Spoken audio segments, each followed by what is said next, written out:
Welcome to this week's EPOCH update, where I update you on the 4 articles that I published this previous week. One of them is in a continuing series within a series.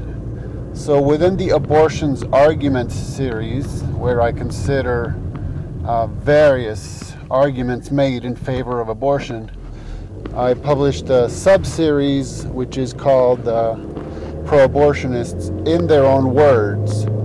So this is pretty much just a series of quotations from people explaining why they support abortion, and some really astonishing stuff. Everything from blaming their own abortions on those mean and nasty right-wing politicians, to a abortion doctor claiming that basically he's got the okay from God to go ahead and commit baby murder. You know, all kinds of very disturbing stories. And I mean, of course, if you support abortion, especially if you're actively involved in it, you have to be living a very disturbing life and thinking disturbing thoughts on various levels. At least I would hope so. I mean, I would hope that if you're in favor of baby murder, you wouldn't just consider it to be as a non-issue as going to the bathroom or just a bodily function, or, you know, it's just another thing that you're into. Now, another article was based on an interview, 2 of them actually, that I saw with the Homeland Security Secretary, Jeh Johnson. And his comments about Islam. So, you know, we are being told to have these great national conversations about issues. But of course, those urgings always come across not in the manner of conversations, but in the manner of we're being lectured to. We're not being told how to think about issues, but we're being told what to think about issues.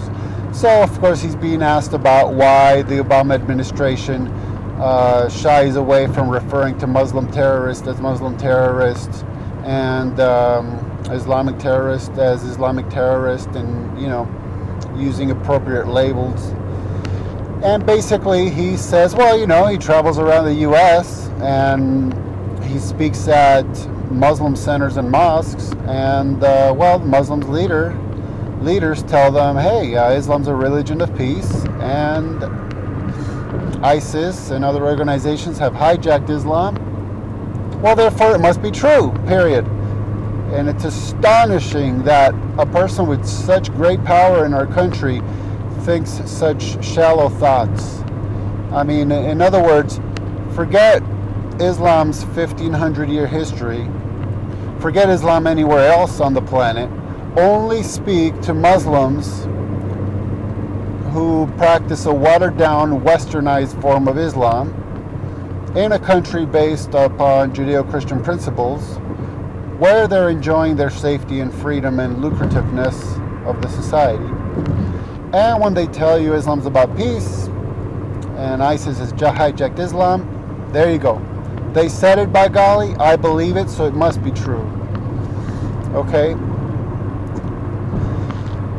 Now, within the article, I provide a lot of information, such as the fact that statistically, Islam is responsible for half of the world's religious wars, which, by the way, all religious wars in the past so-claimed 10,000 years makes up less than 7% of all wars. So that's another interesting bit of data.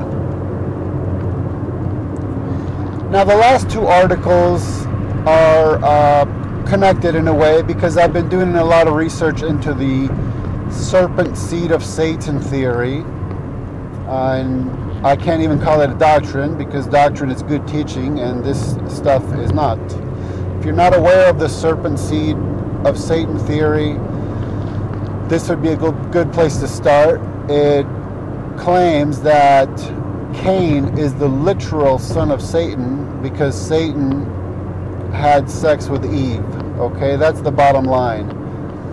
And so I'm starting to pick apart various peoples who have made this claim and picked apart their claims, such as a 12-page essay I wrote in response to Zen Garcia, who on a popular level is very popular and very well known amongst certain circles. So in this case, one article is about William Branham.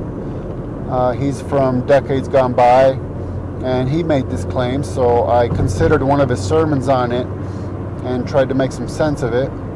And then another one is whether Jesus himself actually claimed that there was a serpent seed of Satan when he told his parable of the sower, because that is a very popular parable to which serpent seed of Satan theorists point. So there it is. I'll have more articles coming out on the serpent seed and on abortion and on various and sundry topics, and I hope you'll enjoy them. While you're checking out the info section for the links to these articles, if you would, just open all of them up, even if you don't plan on reading them, and subscribe to my Examiner page, because I actually make a few shekels here and there based on traffic and based on the number of subscriptions. So how do you like that deal? You get to support me financially, and it won't cost you one single penny. Okay, thank you.